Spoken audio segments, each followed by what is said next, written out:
তৃণমূল কংগ্রেস যদি কিছু করতে যায় চোখটা উপড়ে নেবো, সে ক্ষমতাটা আমি রাখি। তৃণমূল কংগ্রেস যদি কিছু করতে যায় চোখ উপড়ে নেব, সে ক্ষমতা আমি রাখি। তৃণমূলকে হুঁশিয়ারি সৌমিত্র খাঁ। সৌমিত্রকে পাল্টা কটাক্ষ সুজাতা মণ্ডলের।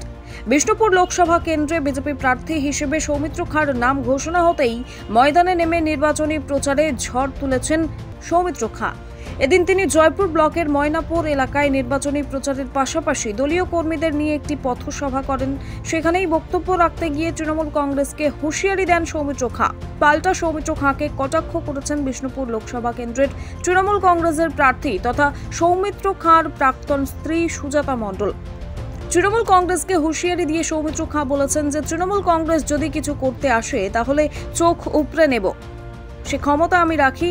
সৌমিত্র খাঁর এই মন্তব্যকে ঘিরে রাজনৈতিক মহলে ব্যাপক শোরগোল তৈরি হয়েছে। পরে সাংবাদিকদের মুখোমুখি হয়ে তার বক্তব্যকে সমর্থন করেন তিনি। তৃণমূল কংগ্রেসকে চোখে চোখ রেখে লড়াই করে বলছি, তৃণমূল কংগ্রেস অনেক বাচ্চা আছে। এখানে পঞ্চায়েতে একটা মানুষ ভোট দিতে পারেনি, 3 লক্ষ মানুষ এই বিধানসভায় ভোট দিতে পারেনি, কতুলপুর বিধানসভা এবং ইন্দাস বিধানসভা। মানুষরা কি ছেড়ে দেবে নাকি? কয়েকজন নাচানাচি করছে। আমরা পরিষ্কার জানিয়ে দিতে চাই, আমাদের কর্মীদের উপর একটু অত্যাচার হলে পুলিশ যে তৃণমূলে দালালি করছে সেটাও আমরা ভেঙে দেবো। রাস্তা অবরোধ থেকে শুরু করে সব হবে। আমার জয়পুর অভিযান আজ থেকে শুরু হলো, কারণ জয়পুরে মানুষ অনেক ঠকিয়েছে।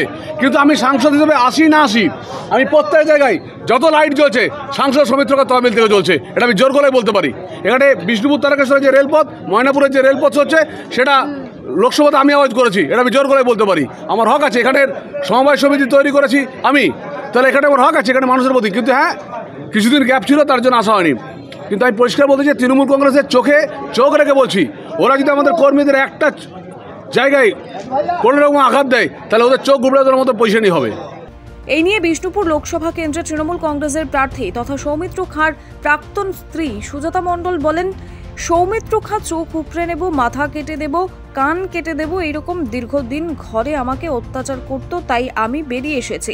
দীর্ঘ 10 বছর তাকে ওই এলাকায় দেখা যায়নি। এখন নির্বাচন এসেছে, তাই ময়নাপুরে গিয়ে ময়না সাজতে সেখানে গিয়েছে, কিন্তু কোনো লাভ হবে না বলেই জানান তিনি। এই চোখ উপড়ানো, মানুষের মাথা কাটা, পাত পা ভেঙে দেওয়া, এর বাইরে আর কি কাজ করতে পারেন আমার জানা নেই।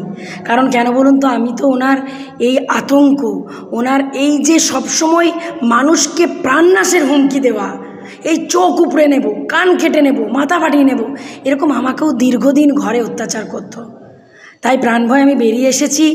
আর ওই যে বললাম, আজ ময়নাপুরের মানুষ বিগত 10 বছর তার চেহারা দেখতে পায়নি। যেই ইলেকশন এসছে, আর যেহেতু ময়নাপুর থেকে আমি নির্বাচিত জেলা পরিষদের সদস্য, তাই জন্য উনি চলে গেছেন। ওই যে একটা কথা বলে, উনি এখন ময়নাপুরের ময়না সাজতে গেছেন। আর আমি একটা কথাই বলবো যে ময়নাপুরের ময়না এতদিন তো কথা কয় না, তাই কোনো লাভ হবে না।